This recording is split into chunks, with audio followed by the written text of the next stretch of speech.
क्या आप जानते हैं कि अगले कुछ घंटों के भीतर आपकी सैलरी स्लिप, आपका बैंक अकाउंट और यहां तक कि आपकी रसोई का बजट भी बदलने वाला है।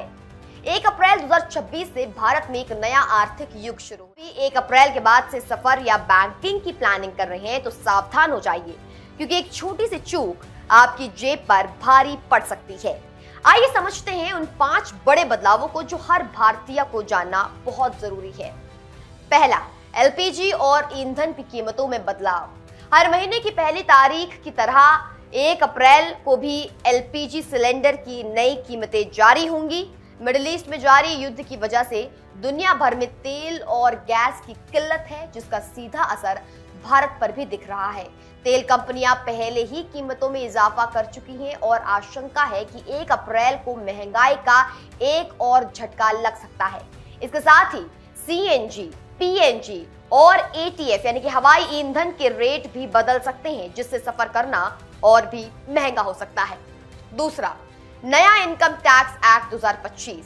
ये इस साल का सबसे बड़ा बदलाव है। 1 अप्रैल से 1961 का पुराना बदलावों को समझना जरूरी है।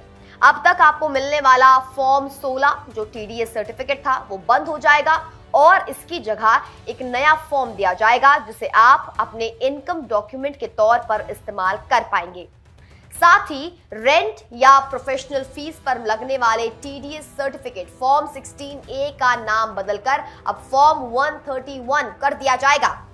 तीसरा, बैंकिंग और एटीएम नियमों में बदलाव। अगर आपका खाता एचडीएफसी, पीएनबी या बंधन बैंक में है तो आपके लिए जरूरी खबर है। 1 अप्रैल से एचडीएफसी बैंक अपने फ्री एटीएम ट्रांजैक्शन की गिनती में यूपीआई विड्रॉवल को भी शामिल करेगा।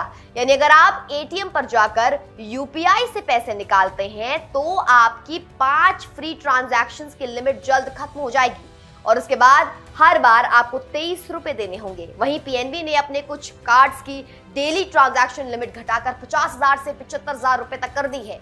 बंधन बैंक ने भी महानगरों में फ्री ट्रांजैक्शन घटाकर 3 कर दिए हैं और बैलेंस ना होने पर, ट्रांजैक्शन फेल होने पर 25 रुपए की पेनल्टी भी लगा दी है। चौथा, पैन कार्ड और आधार के नए नियम। पैन कार्ड बनवाना या अपडेट करने के जो नियम है वो अब सख्त होने जा रहे हैं। 1 अप्रैल से सिर्फ आधार कार्ड के दम पर पैन कार्ड नहीं बनेगा। जो आवेदन पेंडिंग है उन्हें नए नियम लागू होने से पहले निपटा लिया जाए, वरना बाद में प्रक्रिया और जटिल हो सकती है। पांचवा, रेलवे टिकट कैंसिलेशन अब महंगा। रेल यात्रियों के लिए बुरी खबर है कि 1 अप्रैल से कंफर्म टिकट रद्द कराना जेब पर भारी पड़ेगा।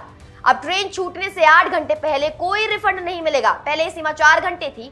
अगर आप 8 से 24 घंटे पहले टिकट रद्द करते हैं तो केवल 50% रिफंड मिलेगा और 24 से 72 घंटे पहले रद्द करने पर 25% की कटौती की जाएगी।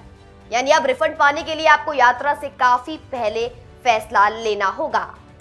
भारत के लिए ये जो बदलाव है एक डबल एज्ड स्वॉर्ड यानी कि 2 धारी तलवार जैसा है। एक तरफ नया टैक्स कानून सिस्टम को आधुनिक बनाएगा, लेकिन दूसरी तरफ मिडिल ईस्ट वॉर के कारण बढ़ती तेल की कीमतें और रेलवे बैंकिंग के कड़े नियम आम आदमी की बचत पर सीधा हमला करेंगे। अमेरिका के लिए भी ये चिंता का विषय है, क्योंकि भारत जैसे बड़े बाजार में बढ़ती महंगाई और नए वित्तीय नियम अमेरिकी कंपनियों जैसे कि वीजा, मास्टरकार्ड या टेक फर्म्स के जो ट्रांजैक्शंस हैं, और इस दौर में भारत के भीतर इन कड़े नियमों का असर पूरी दुनिया की अर्थव्यवस्था पर महसूस किया जाएगा।